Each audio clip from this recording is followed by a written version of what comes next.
नमस्कार, आपके साथ मैं हूं सुमेरा खान। आज के ओपिनियन पोल का ये एपिसोड बेहद खास है क्योंकि हम आपको दिखाने जा रहे हैं देश की उन 106 मुस्लिम बाहुल सीटों का ओपिनियन पोल। उत्तर प्रदेश से लेकर जम्मू कश्मीर तक कहां किस सीट पर किसका पलड़ा भारी है, बस अगले कुछ पलों में आपके सामने होगा। तो बने रहिए हमारे साथ देखने के लिए ये 106 मुस्लिम बाहुल सीटों का ओपिनियन पोल क्या कहता है। लेकिन हमने ओपिनियन पोल कैसे किया है ये आपको एक बार फिर बता देते हैं। TV9 पीपल्स इनसाइड और पोलस्ट्रैट का ये सर्वे है। करीब 20 लाख लोगों का सैंपल साइज है, तो एक बहुत बड़ा सैंपल साइज हमने लिया है। बहुत तादाद में लोगों तक पहुंचे हैं।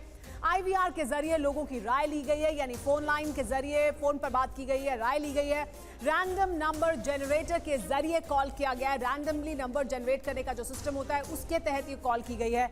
लोकसभा की 543 सीट पर सर्वे किया गया, यानी लोकसभा की हर सीट पर हमने सर्वे किया है। लोकसभा सीट के अंतर्गत आने वाली हर विधानसभा सीट से हमने सैंपल इकट्ठा किया है। 4123 विधानसभा सीट से सैंपल लिया गया है। ये जो ओपिनियन पोल है वो 15 फरवरी से 15 मार्च तक इसका सैंपल लिया गया। इस दौरान सैंपल लिया गया है। देश की 106 सीट मुस्लिम बाहुल सीटें हैं जिनके बारे में हम आज बात करने वाले हैं। 106 सीट पर मुसलमान वोट 20% या उससे अधिक है, तो उन्हीं सीटों को हमने ओपिनियन पोल में आज शामिल किया है। 106 सीटें जहां पर मुस्लिम आबादी 20% या उससे ज्यादा है। तो देखिए, लेकिन किस तरह से ये सर्वे 106 सीटों का है, पूरे देश में ये सीटें कहां-कहां हैं उसके बारे में आइए हम आपको बताते हैं। और आपको ये मैप हम दिखाते हैं जो हमारे ओपिनियन पोल का मैप है। TV9 पीपल्स इनसाइड और पोलस्ट्रैट का जो ये मैप है ये आपको दिखाएगा कि वो सीटें कहां कहां हैं। देश का मैप हमारे सामने आएगा और उस मैप पर हम आपको दिखाने जा रहे हैं कि सीटें कहां कहां पर हैं। तो देखिए, ये हमारे पास ये मैप मौजूद है और देखिए यहाँ उत्तर भारत की सीटें यहाँ पर हैं और ये उत्तर भारत से फिर यहाँ पश्चिम बंगाल और इधर आसाम, ये तमाम सीटें, और फिर दक्षिण भारत की भी सीटें इसमें आती हैं। लेकिन और देखिए, ये इधर गुजरात की सीटें। लेकिन ये जो आप रंग में अंतर देख रहे हैं ये हम आपको इससे पहले भी बता चुके हैं। ये वो सीटें हैं जहां पर ये रंग बीजेपी का रंग है, लेकिन यहां पर हम जब आपको आंकड़ा दिखाएंगे तब आपको और बेहतर तरीके से समझ आएगा। यहां पर देखिए, और ये अमेठी की सीट का देखिए आंकड़ा हम आपको दिखा रहे हैं। अमेठी की सीट, यहां पर कितने लोगों ने रिस्पॉन्स दिया, शिव बताएं इसके बारे में, हमें जानकारी दें। 1545 लोगों ने अपना जो रिस्पॉन्स दिया है और बीजेपी यहाँ पे 17% से कांग्रेस से अभी आगे चल रही है। और जैसे कि आप स्क्रीन पे भी देख सकते हैं, चाहे यूपी हो, पश्चिम बंगाल हो या साउथ में कोई भी सीट हो, हम लोग उसको खोल के देख सकते हैं और देख सकते हैं कौन उस सीट पे हमारे ओपिनियन पोल के हिसाब से आगे चल रहा है। यहाँ पे आप देख सकते हैं बोलपुर की सीट पे AITC 8.5% के करीब भाजपा से आगे है और यहाँ पे आप देख सकते हैं भाजपा JMM से आगे है 7.13%। शिव, एक और बात बताएं, हमारे दर्शक जो इस मैप को देख रहे हैं वो ये समझेंगे, हम जब सीटें बताएंगे तब और वो तस्वीर साफ हो जाएगी। लेकिन फिलहाल जो यहाँ पर हम ये देख रहे हैं ये दरअसल बीजेपी का रंग है, क्योंकि उत्तर प्रदेश और इन तमाम जगह पे उन्होंने ज्यादा सीटें, हमारा ओपिनियन पोल दिखा रहा है कि मिल रही हैं। लेकिन यहाँ रंग बहुत डार्क है, जबकि यहाँ जब हम पश्चिम बंगाल की तरफ आते हैं तो ये पीला हो जाता है, यानी हल्का हो जाता है रंग। जी, आप देख सकते हैं कि यहाँ पे भी आप डार्क रंग देख रहे हैं, किसी भी रंग का हो, चाहे हरा हो या ऑरेंज हो या कोई रंग हो, यहाँ पे 45% से बीजेपी कांग्रेस से आगे है। इसका मतलब ये है कि यहाँ पे मार्जिन बहुत ज़्यादा है। जितना डीप कलर, जितना गाढ़ा कलर है, उसके हिसाब से जो आगे वहाँ पे प्रत्याशी हैं वो जीत रहे हैं। बीजेपी कोई पार्टी है वो जीत रही है। जैसे कि आप बंगाल में देख सकते हैं भाजपा इतने परसेंटेज आगे नहीं है। यहाँ पे आप देख सकते हैं बहरामपुर से अंतर बहुत कम है, इस वजह से रंग भी हल्का दिखाई दे रहा है और ये स्विंग हो सकती हैं सीटें। लेकिन अब आ जाते हैं आंकड़े पर, क्योंकि 106 मुस्लिम बाहुल सीटों की हम बात कर रहे हैं। तो सबसे पहले बात करते हैं उत्तर प्रदेश की। उत्तर प्रदेश का आंकड़ा आपको दिखाएंगे हम कि उत्तर प्रदेश की कितनी सीटें हैं जो मुस्लिम बाहुल सीटें हैं। साथ ही आपको यह भी बता दें एक बार फिर से कि ये जो लास्ट सेंसस था उसके मुताबिक जो आबादी है उसके आधार पर हमारा ये ओपिनियन पोल है और उसी के आधार पर हम मुस्लिम बाहुल सीट को गिन रहे हैं जो 20% या उससे अधिक है। सबसे पहले उत्तर प्रदेश की बात करते हैं। उत्तर प्रदेश की 31 सीटें हैं लास्ट सेंसस के मुताबिक जो 20% या उससे ज्यादा मुस्लिम आबादी वाली सीटें हैं। तो क्या कहता है इसका आंकड़ा, ये बताते हैं। 28 सीटें बीजेपी के खाते में जा रही हैं, 2 आरएलडी को यानी बीजेपी के सहयोगी को मिल रही हैं और सिर्फ 1 समाजवादी पार्टी को मिल रही है। तो देखिए ये है तस्वीर उत्तर प्रदेश की 31 सीटों को कि देखिए जिसमें बीजेपी और आरएलडी यानी बीजेपी गठबंधन, एनडीए गठबंधन को 30 सीटें मिल रही हैं और समाजवादी पार्टी को 1 सीट मिल रही है। इस पर बात करने के लिए हमारे साथ क्योंकि मेहमान भी जुड़ गए हैं, आइए आपको हम मेहमानों से भी मिलवा देते हैं। हमारे साथ इस चर्चा के दौरान मौजूद रहेंगी शाजिया इल्मी जो प्रवक्ता हैं बीजेपी की, हमारे साथ डॉक्टर वरुण पुरोहित मौजूद हैं, पॉलिटिकल एनालिस्ट हैं, कांग्रेस पार्टी का पक्ष रखेंगे, और राम कृपाल जी वरिष्ठ पत्रकार हमारे साथ मौजूद हैं, उनसे बात करेंगे। लेकिन डॉक्टर वरुण पुरोहित जी, 31 सीटें हैं, 30 बीजेपी गठबंधन को मिल रही हैं यानी एनडीए गठबंधन को मिल रही है, बीजेपी और आरएलडी को सिर्फ 1 सीट मिल रही है समाजवादी पार्टी को। सबसे बड़े मुस्लिम हितैषी या मुसलमानों की बात सामने रखने वाले गठबंधन को सीटें क्यों नहीं मिल रही हैं? देखिए सुमेरा जी, मैं आपके सर्वे पे कोई प्रश्न चिन्ह नहीं लगाना चाहता हूं जैसे अक्सर लोग लगाते हैं। सबका अपना अपना तरीका होता है, उस हिसाब से रिसर्च करते हैं। मैं नहीं मानता, मेरा मानना यह है कि मुस्लिम वोट जो है विपक्ष के साथ जाएगा, 100% जाएगा, क्योंकि जिस प्रकार से भारतीय जनता पार्टी और प्रधानमंत्री जी की स्पीचेज हैं उसमें ये देखने को मिलता है कि हेट स्पीच की जैसे मिलती है मुसलमानों के, एंटी मुस्लिम सब जगह हिंदू। तो मुसलमानों के अंदर ही घर करके आया, स्पेशली जो यंग मुस्लिम्स हैं, पुराने वाले तो बड़े समझदार, यंग मुस्लिम जो लड़के मैंने देखे उनमें कट्टरता बहुत ज्यादा बढ़ गई है। तो ये आपका सर्वे को मैं चैलेंज नहीं कर रहा हूँ, लेकिन आप जब तक प्रत्याशी सामने आएंगे ना, जब आपने को पता लगेगा वोटिंग पैटर्न के हिसाब से, प्रत्याशी कांग्रेस की लिस्ट डिक्लेयर हो जाए, तब मैं आपको ज्यादा बता पाऊंगा। क्योंकि प्रत्याशी अगर अच्छे आएंगे तो 101% कांग्रेस पार्टी के प्रत्याशी अच्छे वोट्स लेंगे, मुस्लिम नहीं हिंदू वोट्स भी लेंगे, क्योंकि जनता महंगाई, बेरोजगारी, ठीक है, इस पर शाजिया का क्या कहना है वो भी जानेंगे। लेकिन इसके पहले आगे बढ़े हम, हमारे एक दर्शक हैं जो कानपुर की सीट के बारे में जानना चाहते हैं कि उनकी सीट पर क्या है स्थिति। आप हमें लगातार फोन कर सकते हैं, आप हमें #TV9 ओपिनियन पोल पर भी अपनी जो सीट है उसके बारे में जानकारी मांग सकते हैं। तो कानपुर सीट के बारे में जानना चाहते हैं हमारे एक दर्शक, उसके बारे में हम बताएंगे। शिव वो आंकड़ा सामने रखेंगे, वो भी बताएंगे, लेकिन उसके लिए बताएं हम वो, उससे पहले हम बिहार का ओपिनियन पोल भी आपको बता देते हैं। उसके बाद शाजिया मैं आपकी प्रतिक्रिया लूंगी। तो बिहार का ओपिनियन पोल क्या कहता है? बिहार की देखिए, कानपुर यूपी से कौन आ गए, महेश गुप्ता जानना चाहते हैं, ये हम जान लेंगे। लेकिन उससे पहले बिहार का ओपिनियन पोल क्या कहता है? बिहार में मुस्लिम बाहुल सीटें कुल 9 सीटें हैं, वो 9 सीटें जो 20% या उससे ज्यादा जहां पर मुसलमान वोटर है। और इन 9 सीटों का क्या है हाल? हमारे ओपिनियन पोल के मुताबिक, जो हमने ओपिनियन पोल किया उसके मुताबिक, 9 सीटों में से 4 बीजेपी को, 2 कांग्रेस को और 3 जेडीयू को जा रही हैं। तो देखिए यहां पर भी जो एनडीए गठबंधन है उसे मिल रही हैं 7 सीटें और 2 कांग्रेस पार्टी को सीट मिल रही है इन 9 मुस्लिम बाहुल सीटों में से। ये जो तस्वीर है वो दिखाई दे रही है। तो उत्तर प्रदेश और बिहार की तस्वीर हमने आपको दिखाई। शाजिया, बड़ी बात यह है कि क्या हर बार की तरह जो हिंदी पट्टी है उसमें खास तौर पर उत्तर प्रदेश, बिहार और बाकी तमाम जो हिंदी पट्टी के राज्य हैं वहां पर हम ध्रुवीकरण और रिवर्स ध्रुवीकरण यही मुद्दों को देखेंगे क्या? जो ये मुस्लिम बाहुल सीटें हैं वहां पर क्या इसी तरह की तस्वीर एक बार फिर उभर कर आएगी? सुमेरा जी नमस्कार, आदाब जी। और आपके दर्शकों को भी और बाकी जो पैनलिस्ट भी मौजूद हैं इस वक्त उपस्थित हैं उन सबको भी।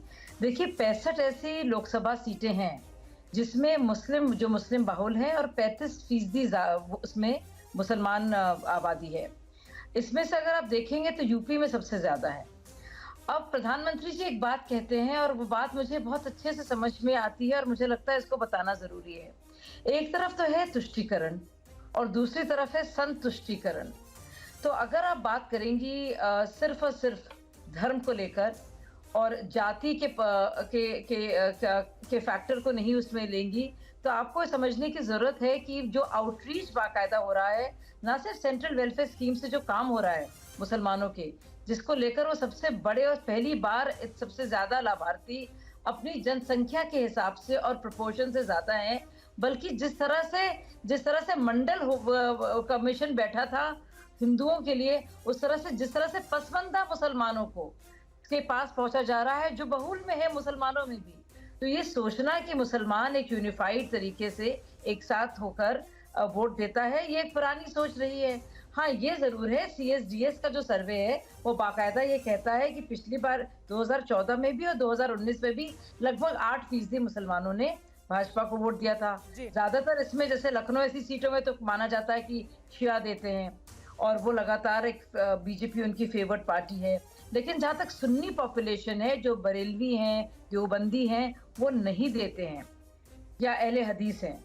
तो अब ये सोचने वाली बात है कि या तो मुसलमानों का अब ये मकसद होगा कि भाई किसी भी तरह से भाजपा को हराना है, जो भी मेन चैलेंजर है, या तो आप उसे देखें। लेकिन एक बहुत बड़ा तबका है, और मैं बात कर रही हूँ पसमानदा मुसलमानों की, ठीक, जो 80% से ज्यादा है, और लाभार्थी।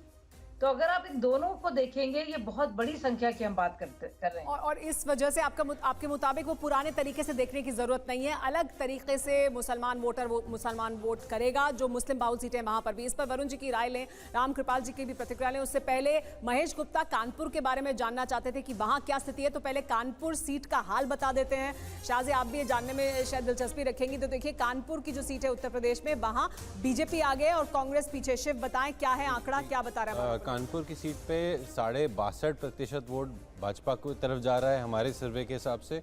आईएनसी पे अभी 22.5% और बीएसपी पे 4.5% जा रहा है, और अनडिसाइडेड वोट यहाँ पे 10.5% है। तो अनडिसाइडेड वोट बहुत ज्यादा बड़ी तादाद में नहीं है, लेकिन कांग्रेस पार्टी पीछे है और बीजेपी बहुत बड़े अंतर के साथ 62% वोट मिल रहा है हमारे ओपिनियन पोल के मुताबिक आगे है। आगे बढ़े उससे पहले उत्तराखंड का आंकड़ा भी दिखा देते हैं। उत्तराखंड में कितनी सीटें जो मुस्लिम बाहुल सीटें हैं और वहां का ओपिनियन पोल हमारा क्या कहता है। कुल सीटें उत्तराखंड की 2 सीटें हैं जो मुस्लिम बाहुल सीटें हैं। ये दोनों सीटें बीजेपी के खाते में जा रही हैं, दोनों मुस्लिम बाहुल सीटें बीजेपी के खाते में जाती हुई दिखाई दे रही हैं। तो देखिए ये जो तस्वीर है वो निकलकर सामने आ रही है कि जो ये हम उत्तर भारत की बात करते हैं, तो उत्तर प्रदेश हो, बिहार हो, या फिर अब उत्तराखंड का आंकड़ा हमने सामने रख दिया। रामकृपाल जी, ज्यादातर सीटें बीजेपी के खाते में जा रही है। बीजेपी हिंदी पट्टी में एक बढ़त भी बनाए हुए है, लगातार हमारा ओपिनियन पोल भी वो साफ तौर पर दर्शाता है वोट प्रतिशत के आधार पर। लेकिन उत्तराखंड की हम बात करें तो आए दिन इस तरह की खबरें सामने आती हैं जहां पर ध्रुवीकरण दिखाई दे रहा है साफ तौर पर। पक्षों के बीच जिस तरह के विवाद उठ रहे हैं, सामने आ रहे हैं, क्या वो भी एक बड़ी वजह है कि बिल्कुल डिवीजन दिखाई देगा और इस वजह से बीजेपी को क्या बढ़त है, या ये पुराना तरीका है देखने का, जैसा कि शाजिया कह रही है, नए तरीके से देखना चाहिए? देखिए सुमेरा जी, ये हमेशा से जब भी इलेक्शन आता है तो ये आज की बात नहीं है, शुरू से ही एक डर पैदा करने की कोशिश की जाती है कि अगर बीजेपी आ गई तो ये होगा, वो होगा। ये 2014 से ही है। अब चूंकि 10 वर्ष बीत चुके हैं, तो जिनको डराया जा रहा था उन्होंने इन 10 सालों में ज़मीनी यथार्थ भी देखा होगा। मैं नहीं कह रहा हूँ कि ध्रुवीकरण नहीं है, लेकिन एक डर जो फैला करके ये होता था कि अगर ये पार्टी आ गई तो ये हो जाएगा, वो हो जाएगा, वैसा अगर कुछ नहीं हुआ है। और अगर एक लाभार्थी वर्ग है, जैसे किसी भी इलाके में कोई गरीब हैं जो उसके पात्र हैं मकान के, बाकी चीज़ों के, तो चाहे हिंदू हो या मुसलमान हो, बहुत ऐसे क्षेत्र हैं जहां मुस्लिम बहुल आबादी है और पता चलेगा कि 100 में 75 घर जो है वो मुस्लिमों के बने हैं। तो मेरा ये कहना है कि वो कोशिश तो बहुत पहले से होती रही कि ध्रुवीकरण हो, और बहुत हद तक वो होता भी है, मैं नहीं मानता। लेकिन अगर आप लोकसभा की बात छोड़िए, पिछला अगर विधानसभा की आप देखें तो टोटल जिसको माना जाता था कि उत्तर प्रदेश में इससे ज़्यादा मुसलमान अखिलेश की तरफ खड़ा था, फिर भी जो रिजल्ट आए हैं सरप्राइजिंग है। ये यही समझना चाहते हैं कि बड़ी तादाद में एक तरफ खड़ा हुआ दिखाई दिया कि जैसे आप कह रहे हैं कि हो सकता है समाजवादी पार्टी के साथ खड़ा हो या कांग्रेस पार्टी के साथ खड़ा हो, उसके बावजूद सीट निकाली है बीजेपी ने या एनडीए समर्थक दल ने, तो वो क्या किस तरह से होता है कि अगर एक तरफ सारा मुसलमान वोट है तो बाकी तमाम वोट फिर एक तरफ हो जाता है और इस वजह से बड़ी संख्या में, बड़ी तादाद में फिर यहाँ पर सीट हम जीत लेते हैं? क्या ये इस तरह की तस्वीर दिख रही है? सर, मैं वापस आपकी प्रतिक्रिया लूं उससे पहले हमारे एक और दर्शक जुड़ गए हैं, विजय कुमार नागपुर से। वो नागपुर सीट का हाल जानना चाहते हैं। हम हर जो लोकसभा की सीट है उसका आंकड़ा आपके सामने रख रहे हैं। अगर आप जानना चाहते हैं अपनी सीट के बारे में तो हमें फोन करें। महाराष्ट्र नागपुर से विजय कुमार जानना चाहते हैं उनकी सीट का हाल। शिव ये आंकड़ा निकाल कर रखेंगे, हम वापस शिव के पास आएंगे और ये आंकड़ा बताएंगे। लेकिन पहले पश्चिम बंगाल का ओपिनियन पोल भी दिखा देते हैं। क्या पश्चिम बंगाल में स्थिति बदल रही है या उसी तरह की हालत है जैसी उत्तर प्रदेश में है या जिस तरह की स्थिति हमें उत्तराखंड में या बिहार में दिख रही है? तो देखिए ये हैं 23 सीटें पश्चिम बंगाल की, जिसमें बीजेपी को 8 सीटें मिल रही हैं, तृणमूल कांग्रेस को 15 सीट मिल रही है। तो यहां पर स्थिति बदलती हुई दिखाई दे रही है। यहां पर स्थिति उस तरह की नहीं दिख रही है। बीजेपी के खाते में 8 सीटें जा रही हैं तो तृणमूल कांग्रेस के खाते में 15 सीटें जा रही हैं जो मुस्लिम बाहुल सीटें हैं। इसकी क्या वजह है? शाजिया हमारे साथ जुड़ी हुई है। शाजिया, इसकी क्या वजह है कि पश्चिम बंगाल या जब हम हिंदी पट्टी से आगे की तरफ बढ़ते हैं तो स्थिति बदल जाती है? क्या वहां पर लाभार्थियों को लाभ नहीं मिल रहा है, या वहां पर जो संदेश है वो उस तरह का संदेश नहीं जा रहा है? वहां क्या संदेश है फिर लोगों के बीच? संदेश तो वहां पे संदेश खली का है, जिसको लेकर बड़ी खलबली मची हुई है, मुख्य तौर पर तो मैं ये कहूंगी। और उसके अलावा जिस तरह से ममता बनर्जी के बयान रहे हैं, और आप सही कह रही हैं, आप गाहे बगाहे आपने सही बात कह दी कि वो वहां पे नहीं पहुंच रही हैं, बल्कि एक तरह से एक परेशान किया जा रहा है वहां के मुसलमानों को, क्योंकि जो लाभार्थियों के लिए और जो स्कीमें बनी हैं इंटेंडेड बेनिफिशरीज के लिए, टारगेटेड लाभार्थियों के लिए, वो उनको नहीं दी जा रही हैं, जिसमें सबसे ज्यादा अगर किसी की तरक्की होती या प्रगति होती तो वो होते मुसलमान, लेकिन वो डिनाई करके मुसलमानों को डिनाई किया जा रहा है या उनको दूर रखा जा रहा है तरक्की से। लेकिन शाजिया, माफ कीजिएगा मैं आपको रोक रही हूँ, लेकिन जहां एक तरफ लाभार्थी हैं, जहां एक तरफ प्रधानमंत्री कहते हैं कि मेरे लिए सिर्फ 4 ही कैटेगरी हैं, महिला, युवा, किसान, गरीब, यही 4 कैटेगरी हैं, और मैं सबका विकास, सबका विश्वास को लेकर आगे बढ़ने की कोशिश करता हूं और कर रहा हूं, लगातार नीतियां उनकी यही हैं। लेकिन उत्तराखंड में या कई और जगहों पर इस तरह की खबरें सामने आती हैं जहां एक समुदाय के लोगों को बाजार में दुकान नहीं दी जाएगी, एक समुदाय के लोगों के खिलाफ कैंपेन चलाया जाएगा, तो फिर तब जब वो घटनाएं होती हैं तो क्या उसका असर भी चुनाव में देखने को मिलेगा, और वो किस तरह का असर होगा? देखिए, ये हम उस देश में रहते हैं जहाँ पार्टीशन हुआ है, जहाँ पे विभाजन को लेकर बहुत ही खौफनाक यादें हैं, और तो हम इसको डिनाई नहीं कर सकते। मैं जब स्कूल में थी, मैं जब कॉलेज में जाती थी, तो हमको नहीं हमारे साथ भी ऐसा होता था कभी कभार, तो लोगों के मन में ये है, तब तो भाजपा नहीं थी सरकार में, तो हर एक चीज को आप जोड़ेंगी और मोदी जी से जोड़ेंगी तो मुझे लगता नहीं वो सही होगा। मैं आपको नहीं कह रही हूँ सुमेरा जी, बिल्कुल भी ये ना समझिए, गलत ना समझिएगा, मैं आपके माध्यम आपको संबोधित करके बात को कह रही हूँ, मुखातिब होकर, कि ये माना जाता है कि कम्युनलिज्म हमारे देश में नहीं था। क्या ये सोच नहीं थी? हमारे देश में कितना बड़ा विभाजन हुआ है, कितनी बड़ी जनसंख्या डिस्प्लेस हुई है, क्या कुछ नहीं हुआ है? तो उसके जो स्कार्स हैं, उसके जो जख्म हैं, उनको तो भरा जाता नहीं है। और यहाँ पे लगातार जो पार्टी अपने को सेक्युलर कहती हैं, वो मुसलमानों को गुर्बत में, जहालत में रखती हैं, ताकि उनका फायदा ना हो। लेकिन तो जरूरी है। ठीक है, मतलब वो जख्म है और वो समाज की हकीकत है, लेकिन फिर उन्हीं जख्मों को क्या बार बार हर चुनाव के समय आकर कुरेदने की कोशिश की जाती है, उस पर राजनीति करने की कोशिश की जाती है? इस वजह से हम ध्रुवीकरण, रिवर्स ध्रुवीकरण देखते हैं। वरुण जी, इस पर आपकी प्रतिक्रिया लें, उससे पहले नागपुर की सीट के बारे में बता दें, फिर मैं आपकी प्रतिक्रिया लूंगी। नागपुर सीट के बारे में जानना चाहते थे विजय, क्या है नागपुर सीट का हाल, बताइए। शिव जी, नागपुर में भाजपा आगे है हमारे सर्वे के हिसाब से 54.34%, एमवीए को यहाँ पे 30.15% और अनडिसाइडेड वोट यहाँ पर 15.5% के करीब है। तो और यहाँ पे बीजेपी जीत रही है बेसिकली।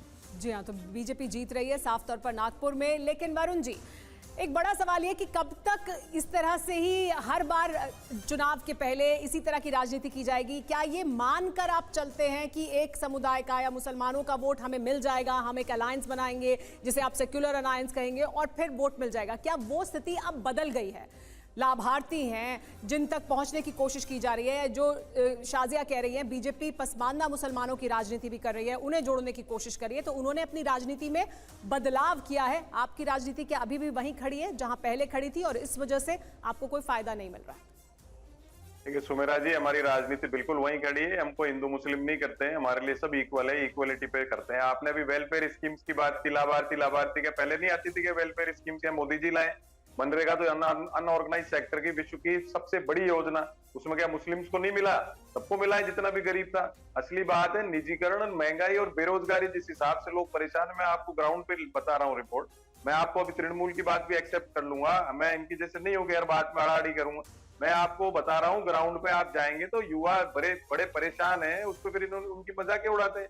खास तौर से अगर आप मुस्लिम्स की बात कर रहे हो, टॉपिक वही है, तो मुस्लिम युवा तो किसी हाल में बीजेपी के पक्ष में नहीं है। जो आप स्कार्स की बात कर रहे हो, गदर हुआ था और डिवीजन हुआ था, वो लोग तो फिर भी समझदार थी, वो जनरेशन तो। लेकिन आज की तारीख में बीजेपी जिस हिसाब से बात, ये तो प्रतिनिधित्व नहीं देते मुस्लिम्स को, टिकट ही नहीं देते किसी को, तो पागल तो है नहीं जनता। जनता सब समझती है इनका परसेप्शन। और दूसरा जो इन्होंने जितने भी भ्रष्टाचार पे आरोप लगाए उनको बीजेपी में ले लेके उनको लाभार्थी दिया है, उनको लाभ दिया, लाभार्थी। सवाल हर बार पूछा जाता है कि मुसलमानों को प्रतिनिधित्व भी देने की बात नहीं होती, क्या उनका वोट चाहिए ही नहीं, इस पर बात करेंगे। लेकिन सरिता देवी दमदम सीट के बारे में जानना चाहती हैं कि दमदम सीट पर क्या स्थिति है, वो आंकड़ा हम निकालेंगे। शिवी आंकड़ा निकाल कर रखे हैं, पश्चिम बंगाल की दमदम सीट। सरिता देवी जानना चाहती हैं यहाँ की स्थिति, वो बताएंगे। लेकिन आगे बढ़ते हैं, हम बाकी राज्यों की तस्वीर भी आपको दिखाते हैं।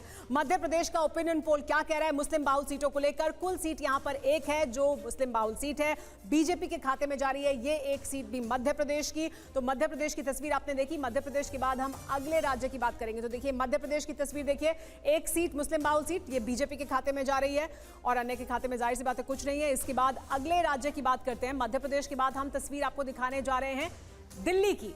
दिल्ली का ओपिनियन पोल क्या कहता है? तो देखिए दिल्ली की कुल सीट एक और ये भी बीजेपी के ही खाते में जा रही है। एक सीट मुस्लिम बाहुल सीट बीजेपी के खाते में। और इसके बाद बात करते हैं गुजरात की। तो गुजरात का ओपिनियन पोल क्या कहता है? देखिए कुल सीट एक है और ये भी बीजेपी के खाते में जा रही है। ये तस्वीर गुजरात की। तो ये तीन राज्य मैं आपको दिखाए, दिल्ली की तस्वीर, मध्य प्रदेश की तस्वीर और गुजरात की तस्वीर। सब जगह एक एक सीट है जो मुस्लिम बाहुल सीटें, और ये तीनों सीटें बीजेपी के खाते में जाती हुई साफ तौर पर दिखाई दे रही हैं। रामकृपाल जी, लेकिन ये बात भी तो बार बार पूछी जाती है कि बीजेपी ने अपनी राजनीति को तो बदला है, पसमानदा राजनीति करने की भी कोशिश है, लाभार्थियों के जरिए भी लोगों को जोड़ने की कोशिश है और तमाम ऐसे कैंपेन्स चलाए गए हैं या इस तरह के संगठन बनाए गए हैं जिसके जरिए मुसलमानों को जोड़ने की कोशिश या बात की जा रही है। लेकिन वहीं दूसरी तरफ वो राजनीति भी है जिसमें बयानबाजी होती है मुसलमानों के खिलाफ, जिसमें फिर उनको राजनीतिक प्रतिनिधित्व देने की बात नहीं होती, उनको शामिल नहीं किया जाता। ये क्यों है? ये दोनों चीज़ें क्यों एक साथ चलती? निश्चित तौर पर बहुत सही सवाल आपका है। देखिए होता क्या है कि राजनीति हमेशा बांटती है, क्योंकि वोट का जो गणित होता है वो हमेशा बांटती है। और ये जब भी मौका आएगा, आप मान के चलिए अभी आगे भी चाहे जितना भी मिले, हमेशा बंटवारे की कोशिश की जाती है। लेकिन मैं जो बात कह रहा हूँ कि जो आप भय कभी किसी को दिखाते हैं, तो ये मान के चलिए कि अगर वो उस तरह का संकट नहीं आया उसके सामने, तो एक दिन आपकी पोल खुल जाएगी। तो समाज में क्या होता है, देखिए बहुत सारी चीज़ें जिस तरह हम लोग देखते हैं ना, हम भी गांव में रहे हैं, हम लोग हमेशा गांव में रहते हैं। माहौल विषाक्त कब होता है? जब इस तरह का कोई माहौल होता है, चुनाव का आएगा या कभी मंदिर मस्जिद का होता है, तभी होता है। आम नागरिक जो है, चाहे वो हिंदू हो मुसलमान हो, वो अपनी दिनचर्या में, सामान्य दिनचर्या में कम्युनल इस तरह से नहीं सोचा करता है।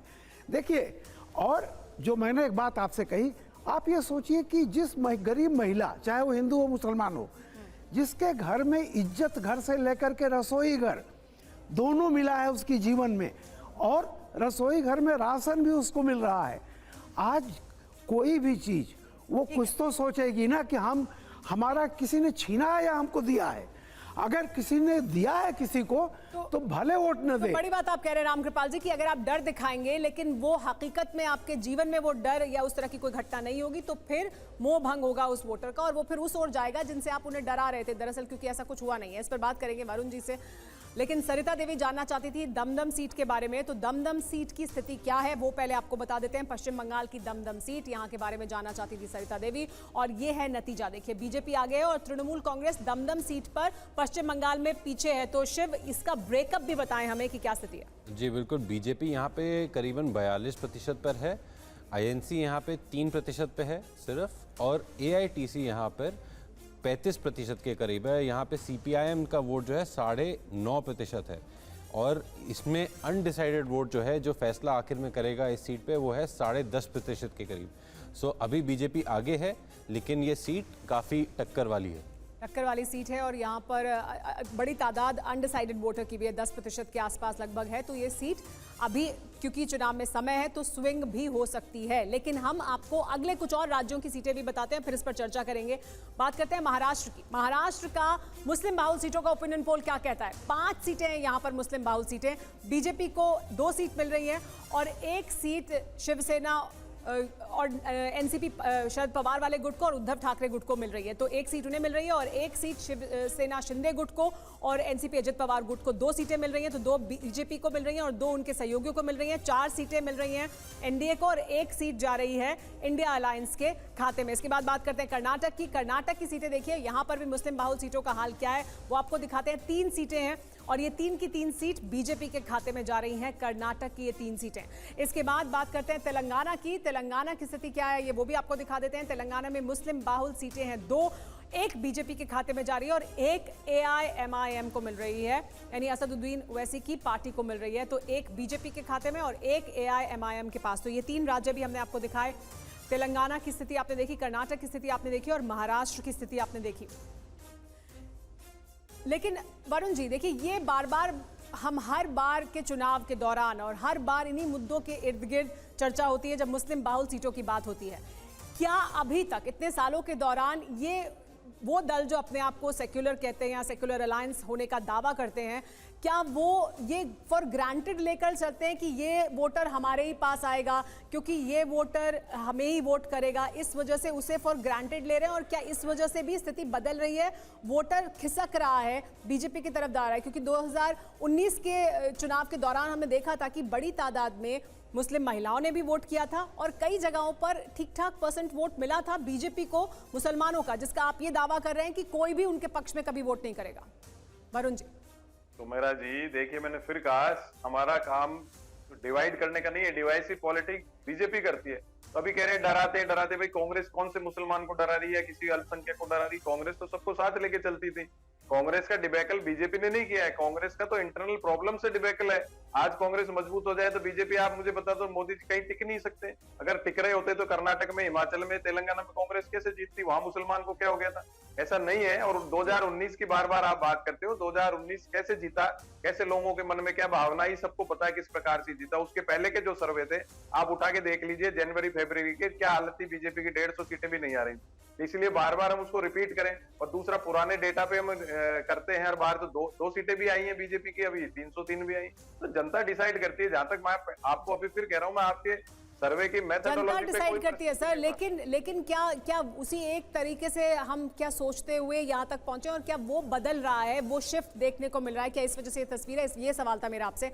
संतोष कोलकाता की सीट के बारे में जानना चाहते हैं, ये वो भी एक सवाल ले लेते हैं। हमारे दर्शक संतोष हैं, कोलकाता की स्थिति क्या है, कोलकाता की सीट के बारे में जानना चाहते हैं। तो शिव आप ये आंकड़ा निकाल कर रखिए, संतोष के सवाल का जवाब हम देंगे कोलकाता के बारे में कि क्या है वहां की स्थिति। लेकिन अगले 3 राज्यों की बात कर लेते हैं, मुस्लिम बाहुल सीटें। सबसे पहले जम्मू कश्मीर की बात करते हैं। जम्मू कश्मीर का ओपिनियन पोल क्या कहता है? कुल सीटें यहाँ पर 6 सीटें हैं जो मुस्लिम बाहुल सीटें हैं, जिसमें से बीजेपी को 2 मिल रही हैं और एनसी को 3 सीटें मिल रही हैं। जम्मू कश्मीर नेशनल कॉन्फ्रेंस को 3 सीटें मिल रही हैं, 1 निर्दलीय जीत रहे हैं। तो ये स्थिति है जम्मू कश्मीर के 6 सीटों की। इसके बाद बात करते हैं केरला की। केरला की स्थिति क्या है? केरला का ओपिनियन पोल 8 सीटों पर किया गया है। 8 सीटें मुस्लिम बाहुल सीटें हैं, जिसमें कांग्रेस पार्टी को 6 सीटें मिल रही हैं और IUML को 2 सीटें मिल रही हैं केरला में। यहाँ बीजेपी को कुछ नहीं मिल रहा है। लक्षद्वीप का ओपिनियन पोल, कुल सीट यहाँ पर 1 है मुस्लिम बाहुल सीट और ये एनसीपी शरद पवार गुट के खाते में जा रही है। तो ये तस्वीर है लक्षद्वीप की। तो ये 3 राज्य भी हमने आपको दिखाए। शाजिया, लेकिन ये देखिए बार बार ये बात तो कही जाती है बीजेपी की तरफ से कि हम सबको साथ लेकर चल रहे हैं। सबको साथ लेकर चलने के बावजूद जो तस्वीर हम देख रहे हैं, देखिए ये जो हम ओपिनियन पोल भी दिखा रहे हैं, इसमें उत्तर भारत में हिंदी पट्टी में हम देख रहे हैं कि बीजेपी को बड़ी तादाद में सीटें मिल रही हैं। लेकिन जब हम हिंदी पट्टी से दक्षिण की तरफ जाते हैं या पश्चिम बंगाल की तरफ जाते हैं तो वहां पर बराबरी का कहीं पर मामला है और कहीं पर दूसरी पार्टी आगे निकलती हुई दिखाई देती है। यानी वहां पर धार्मिक ध्रुवीकरण नहीं हो रहा है या देखने को नहीं मिल रहा है। इसकी क्या वजह है? क्या जब एक तरफ आप ये कहते हैं कि सेक्युलर दल डराते हैं मुसलमानों को, ये कहते हैं कि आप एक पार्टी को वोट करें क्योंकि अगर आप दूसरी पार्टी सत्ता में आएगी तो आपके खिलाफ काम होगा, क्या इसका उलट भी होता है? बार बार जब ये भी कहते हैं कि तुष्टीकरण हुआ है इतने सालों तक मुसलमानों का, तो फिर हिंदू वोट एकजुट होता है और क्या वो फायदा मिल रहा है? तो देखिए अभी भी भाई साहब इस बात को कह रहे थे कि 2 से 303 का जो पूरा सफर है इसको भी समझने की जरूरत है।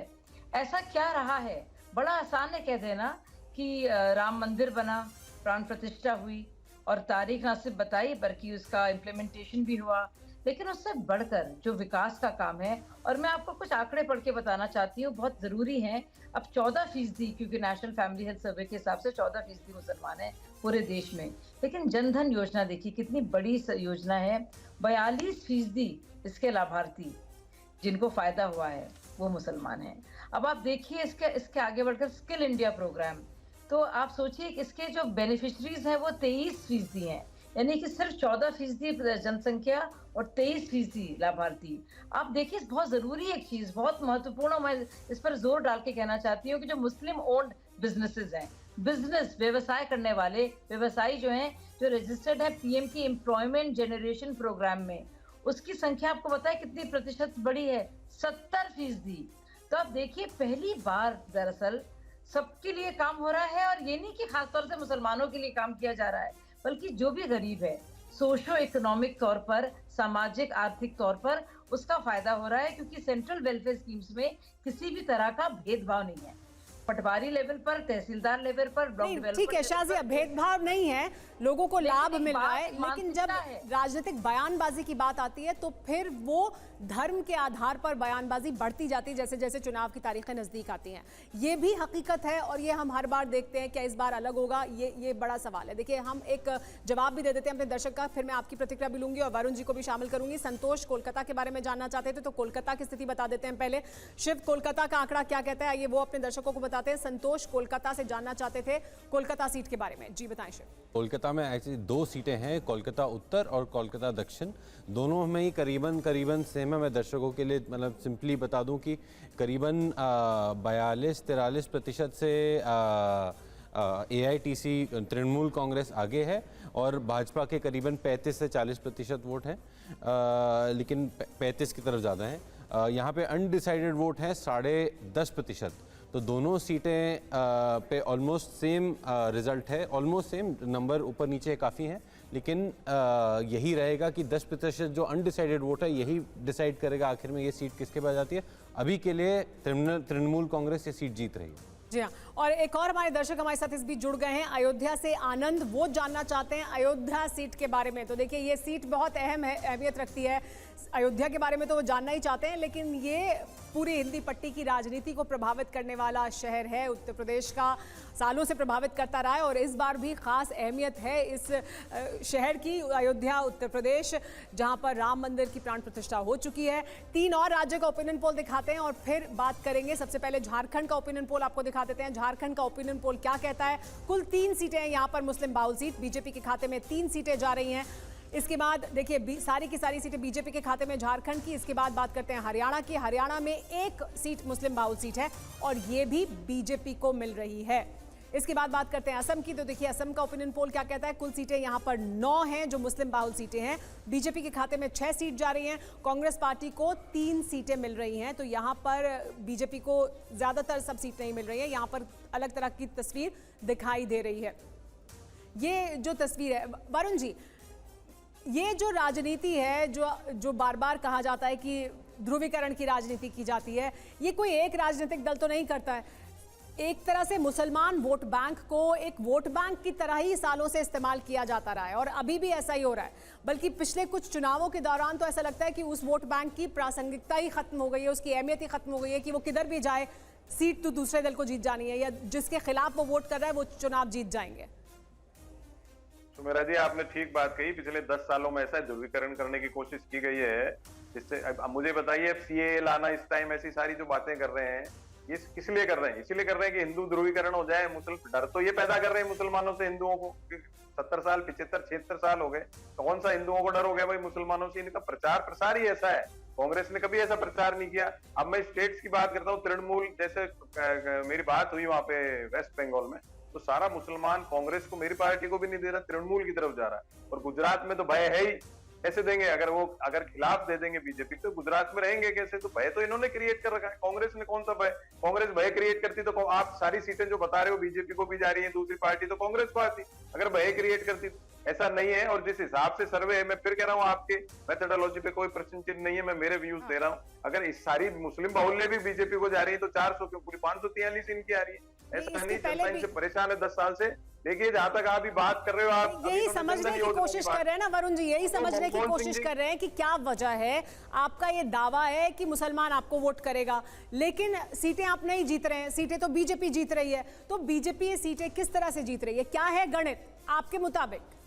जीतेगी, जीतना क्या हारना आपका तो वो 4 दावा गलत है, या जो वोट का गणित है वो कुछ अलग तरह से बैठता है इन सीटों पर, इस वजह से बीजेपी चुनाव जीतेगी? क्या है आपके मुताबिक, क्या है आपका आकलन? बीजेपी तो देखिए जीतेगी तो 4 तारीख को पता लगेगा किस हिसाब से जीतेगी। ये तो इन्होंने प्लानिंग कर रखी होगी, बिगर प्लानिंग के तो जीत नहीं सकते। जनता इनसे परेशान है आर्थिक रूप से, मानसिक रूप से। 10 साल से इन्होंने बातें तो बना दी ऊपर ऊपर की, जनधन योजना, अरे भाई फाइनेंशियल इंक्लूजन योजना थी मनमोहन सिंह के, आपने नाम पलट दिया। मेरे पास तो फाइल्स पड़ी है, मैं बिगर उसके बोलता नहीं हूँ। और जो गणित आप कह रहे हो, देखिए गणित जो है मुस्लिम जहाँ पे मान लीजिए बाहुल्य है, उसके साथ इन्होंने जो ध्रुवीकरण किया है उसको लेंगे, कोई ना कोई उससे हिसाब से होंगे। मैं नहीं मानता हूँ इस बात को कि मुस्लिम्स जो है खास तौर से बीजेपी को वोट देंगे। मुस्लिम्स नहीं, जो भी गरीब तबका है, खास तौर से दलित तबका। अब मैं पूर्वी राजस्थान की बात करता हूँ, आपके मुताबिक तो होगा ही नहीं ऐसा कुछ, अलग तरह की तस्वीर दिखाई देगी। वो भी बात करेंगे जब 4 जून को नतीजे आएंगे। लेकिन हम आपको बता दें अयोध्या सीट के बारे में पहले आगे बढ़े उससे पहले, क्योंकि अयोध्या की सीट के बारे में जानना चाहते थे हमारे दर्शक। और अयोध्या सीट का क्या है हाल, वहाँ क्या स्थिति है, शिव बताएं, क्या कोई सरप्राइज है यहाँ पर या नहीं? यहाँ पे कोई सरप्राइज नहीं है। बीजेपी यहाँ पे आगे चल रही है, 56.5% के करीब उनका वोट शेयर है। हमारे सर्वे के हिसाब से यहाँ पे सपा दूसरे नंबर पे है 28.5%, बसपा 5% और अनडिसाइडेड करीबन 10%। जी। और इसके बाद एक और हमारे दर्शक रविंदर पटियाला से जानना चाहते हैं अपनी सीट के बारे में। तो पटियाला सीट के बारे में हम आपको तस्वीर दिखाएंगे, क्या है। शिव आप ये आंकड़ा निकाल कर रखें, रविंदर सिंह के सवाल का जवाब देंगे।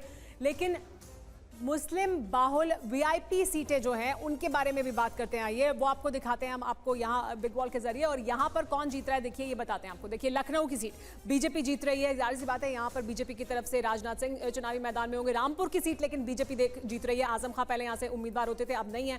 बागपत से आरएलडी जीत रही है, मेरठ से बीजेपी जीत रही है, दरभंगा बीजेपी, मधुबनी बीजेपी, किशनगंज में कांग्रेस पार्टी जीत रही है, अमरोहा बीजेपी जीत रही है और संभल भी बीजेपी जीत रही है। इसके अलावा उत्तर पूर्वी दिल्ली में बीजेपी जीत रही है, गुड़गांव में बीजेपी जीत रही है, श्रीनगर में नेशनल कॉन्फ्रेंस जीत रही है चुनाव, तो उधमपुर में यानी जम्मू की तरफ बीजेपी के खाते में जा रही है सीट। भोपाल की सीट बीजेपी को मिल रही है और लक्षद्वीप की एनसीपी शरद पवार गुट को, वायनाड कांग्रेस पार्टी को, राहुल गांधी की सीट है देखिए।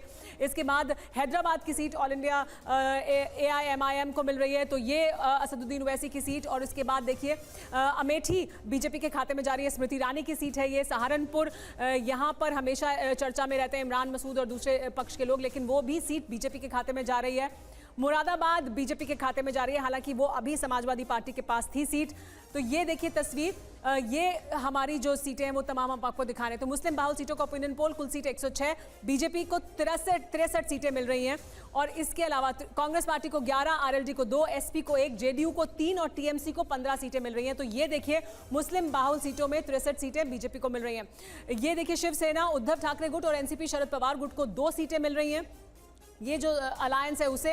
और इसके अलावा शिवसेना शिंदे गुट और एनसीपी अजित पवार गुट को 2 सीटें मिल रही हैं। इसके बाद हम आपको एक एक कर तमाम जो गठबंधन है और जो तमाम दल हैं उनकी तस्वीर दिखा रहे हैं। AIMIM को 1 सीट मिल रही है, नेशनल कॉन्फ्रेंस को 3, IUML को 2 सीटें मिल रही है और अन्य के खाते में 1 सीट जा रही है। 2019 और 2024 का हमारा ओपिनियन पोल, इसकी अगर तुलना करें तो देखिए तस्वीर आपको और साफ दिखाई देगी। हमारा ओपिनियन पोल जो है वो दिखाता है कि एनडीए को 70 सीटें मिल रही हैं, 2019 में 58 सीटें मिली थी। तो ये तस्वीर बदली है, बढ़ी है एनडीए के खाते में सीटें, 58 से 70 पर पहुंच गए हैं। इंडिया अलायंस को 2019 में 17 सीटें मिली थी, यहां 34 सीटें मिल रही हैं, यानी ये भी बढ़े हैं। लेकिन कम कहां से हुए हैं देखिए, अन्य के खाते में पहले 31 सीटें थी और अब 2 सीट आ रही हैं। तो देखिए दोनों बढ़ रहे हैं, लेकिन ज्यादा बढ़े हैं जो एनडीए गठबंधन है वो ज्यादा बढ़ रहा है और यहां जो इंडिया अलायंस है उसके खाते में भी सीटें बढ़ रही हैं। लेकिन अलायंस का फायदा भी मिल रहा है क्योंकि अब अलायंसेस अलग तरीके से किए गए हैं। इस बार इंडिया अलायंस में वो दल भी साथ में हैं जो पहले साथ में नहीं थे और इस वजह से भी तस्वीर बदलती हुई दिखाई दे रही है। पटियाला का रिजल्ट बता देते हैं और उसके बाद सवाल जवाब करेंगे हमारे मेहमानों के साथ। पटियाला के बारे में जानना चाहते थे रविंदर, तो पटियाला की क्या है स्थिति? शिव आइए वो बता देते हैं हमारे दर्शकों को, पटियाला की सीट में क्या हो रहा है। 32% आम आदमी पार्टी को जा रहा है या इंडिया अलायंस। लेकिन यहाँ पे क्योंकि इंडिया अलायंस अलग लड़ रही है कांग्रेस से, तो कांग्रेस को अलग से वोट जा रहा है 13.5%। तो आप ये भी सोच सकते हैं कि अगर साथ में होते तो क्या होता। भाजपा को यहाँ पे सेकंड प्लेस पे है करीबन 25% वोट, और एसएडी यहाँ पे करीबन 13% वोट है। यहाँ पे अनडिसाइडेड वोट 17% पे है। जी हाँ, तो बड़ी संख्या है अनडिसाइडेड वोटर की भी 17%। हमारे एक और दर्शक जानना चाहते हैं अपनी सीट के बारे में, अक्षत जबलपुर के बारे में, मध्य प्रदेश के बारे में जानना चाहते हैं, वो बताएंगे। लेकिन शाजिया, बार बार एक बड़ा सवाल होता है कि आप ये कह रहे हैं कि शामिल किया जा रहा है, लाभार्थियों तक हम पहुंच रहे हैं, लेकिन उसके बावजूद रिप्रेजेंटेशन की जब बात आती है तो वो नहीं दिखाई देता है। ये सवाल का जवाब कब मिलेगा? क्या बीजेपी में वो रिप्रेजेंटेशन, प्रतिनिधित्व भी देखने को मिलेगा, या उसकी जरूरत नहीं है, पॉलिटिकल रिप्रेजेंटेशन की जरूरत नहीं है, आपको लाभ मिल रहा है, आप शामिल हैं नीतियों में, इतना ही काफी है मुस्लिम समाज के लिए, उन्हें पॉलिटिकल पार्टिसिपेशन नहीं मिलना चाहिए? नहीं, पॉलिटिकल पार्टिसिपेशन है सब पार्टियों में, लेकिन हर एक पार्टी रिजर्व करती है उस राइट को, उस अधिकार को कि वो किसको सामने रखना चाहती है, उसके लिए क्या है। लेकिन जब वो जो भी पार्लियामेंटेरियन या सांसद या विधायक सत्ता में होता है, राज में होता है, तो उसका क्या फर्ज है, वो किस तरह से निभाता है, क्या उसका क्या धर्म है कि जितने भी हिंदू भाई हो, मुसलमान भाई हो, सारी जातियों के जो उसके नागरिक हो, उनको बराबरी से उनके लिए काम किया जाए।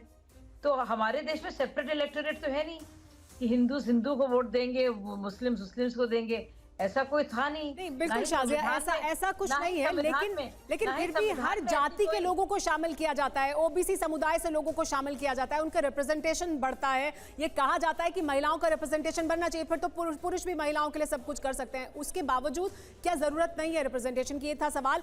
आगे बढ़े, हमारे दर्शक जबलपुर के बारे में जानना चाहते थे, आइए वो बता देते हैं। ये आखिरी शहर जिसके बारे में हम बता रहे हैं अपने ओपिनियन पोल में, इस वक्त जबलपुर मध्य प्रदेश में बीजेपी आगे, कांग्रेस पीछे। शिव, इसका भी ब्रेकअप जल्दी से हमें बता दें।